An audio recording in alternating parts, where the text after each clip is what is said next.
The HOA cut off Ethan's water without warning, knowing his wife was battling cancer.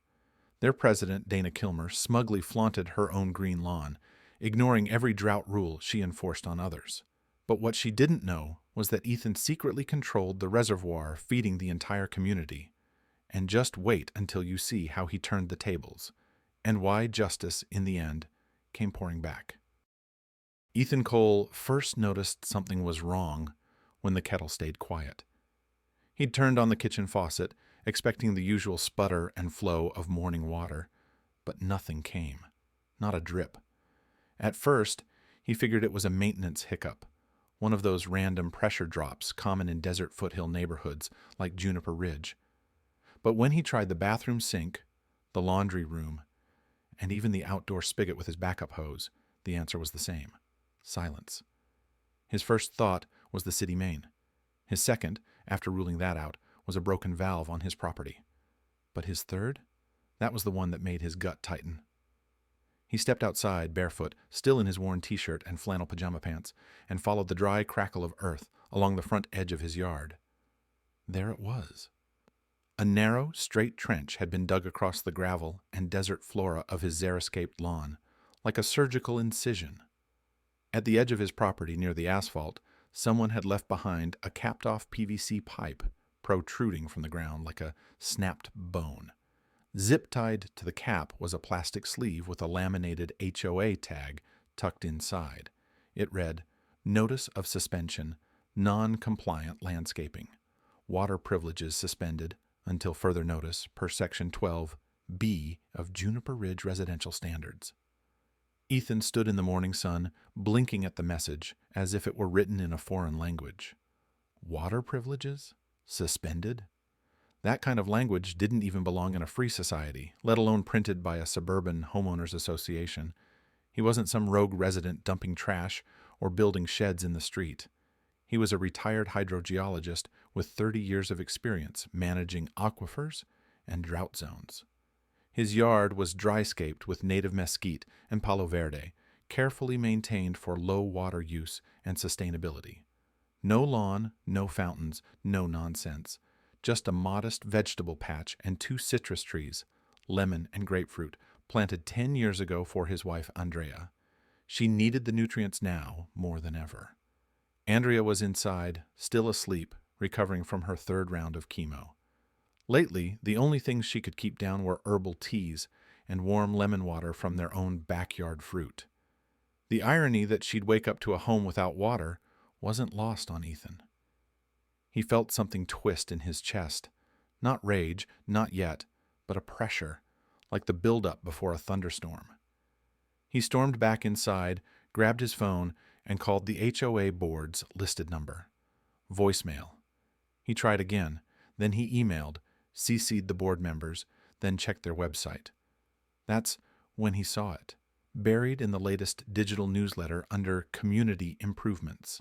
A new clause had been quietly inserted into the bylaws. In cases of persistent non-compliance with landscape appearance standards, the Juniper Ridge HOA reserves the right to restrict or suspend water services at the board's discretion to encourage corrective action. No public notice, no hearings, just a single paragraph slipped in by majority vote. Ethan sat back in his kitchen chair, staring out the window at the rows of cookie-cutter lawns, each one perfectly trimmed and artificially green. Sprinklers clicked on and misted down the sidewalks, glistening in the desert heat. And somewhere among them, Dana Kilmer, the HOA president, was probably admiring her emerald turf and congratulating herself on keeping the neighborhood standard alive. That's when it clicked. This wasn't a mistake. This wasn't an oversight. This was deliberate. They had written this clause for people like him, anyone who didn't conform, anyone who didn't fall in line. And they'd gone so far as to cut off water to a cancer patient's home to make a point. Ethan didn't need a search warrant to find Dana Kilmer. She was practically the crown jewel of Juniper Ridge, a self-proclaimed property value guardian who treated the HOA like her own miniature kingdom.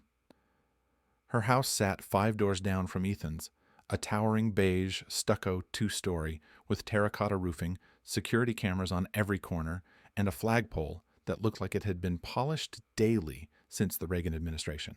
And her lawn was emerald, always. In the middle of an Arizona drought with mandatory water restrictions and rising fines from the county for overuse, Donna's corner lot paradise remained defiantly lush.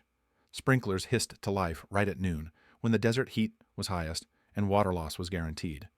A silent middle finger to both ecology and decency. Ethan waited until the next afternoon and walked over calmly. He wasn't there to pick a fight. At least, not at first. Dana met him on the walkway with a clipboard in hand and sunglasses perched on her nose like armor. She didn't even let him speak before tilting her head and offering a smile that didn't reach her eyes. "Oh, Mr. Cole, I was expecting you'd show up," she said sweetly. "If you're here to complain about the water suspension, please direct all concerns through the HOA portal. We're streamlining communication now." Ethan's jaw tightened. "You cut off water to my home without notice. My wife's sick, and you think it's acceptable to—" Dana rolled her eyes and waved him off like he was a telemarketer. "You chose to live here.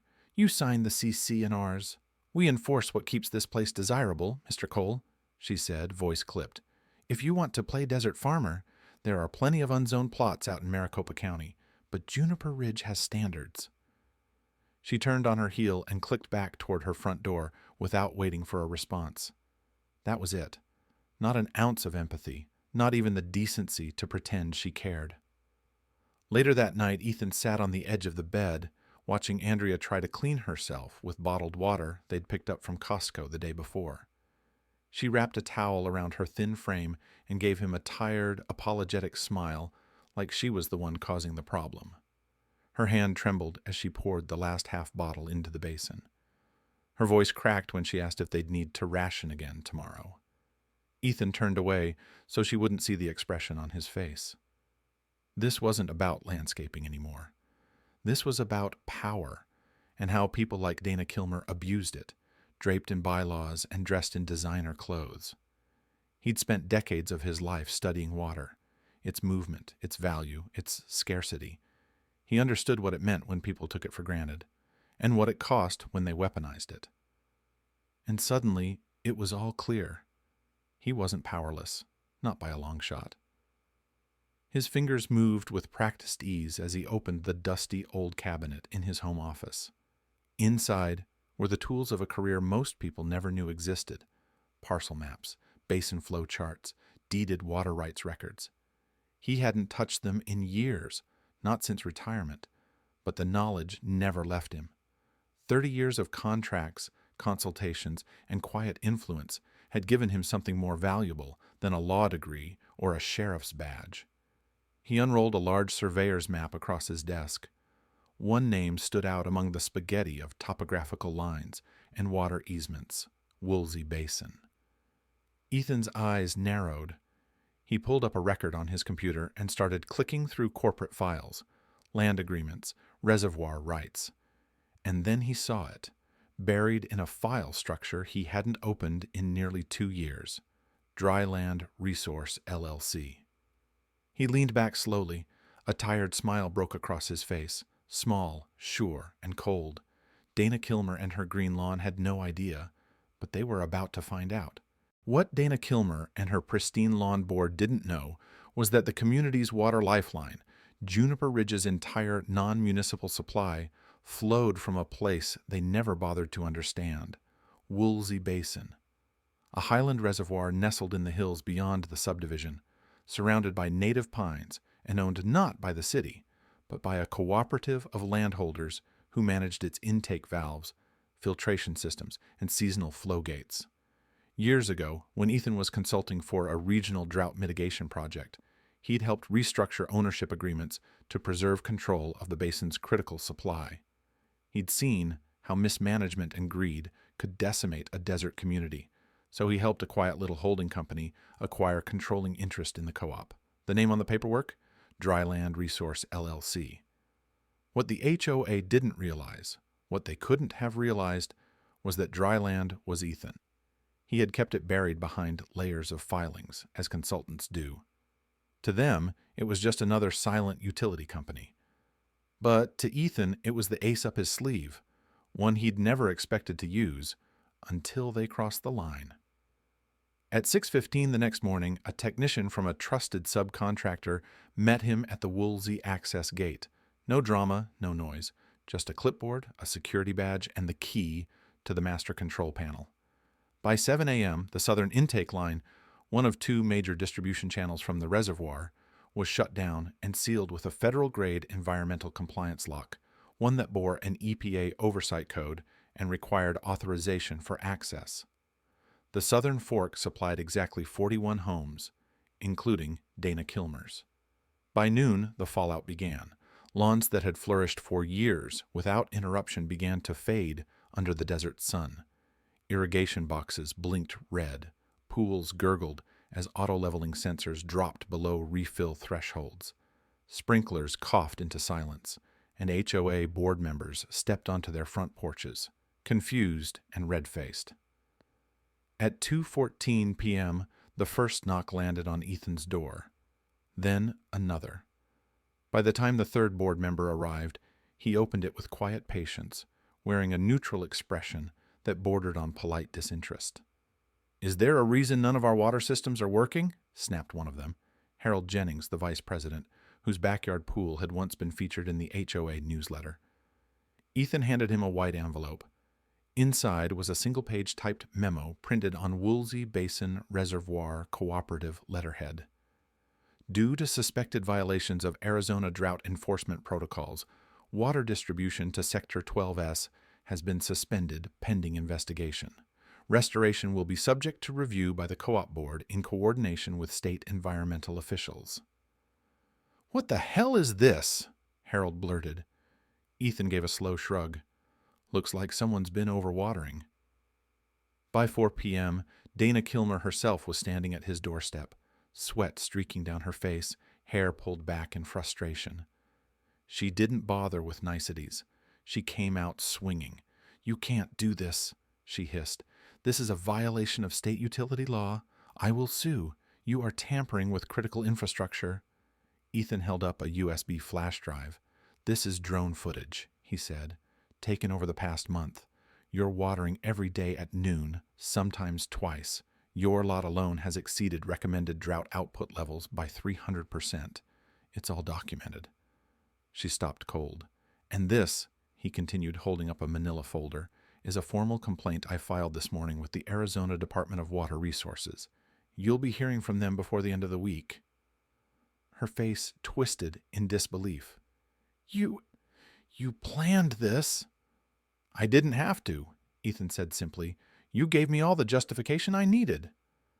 Behind her, two more board members hovered, suddenly far less confident than they'd been the day before. Harold opened his mouth to protest, but Ethan cut him off with one final line. "You decided who gets water. You chose to play power games. I just enforced the rules you ignored." And with that, he closed the door, not with a slam, but with a quiet click that said everything they needed to hear. He didn't raise his voice. He didn't have to.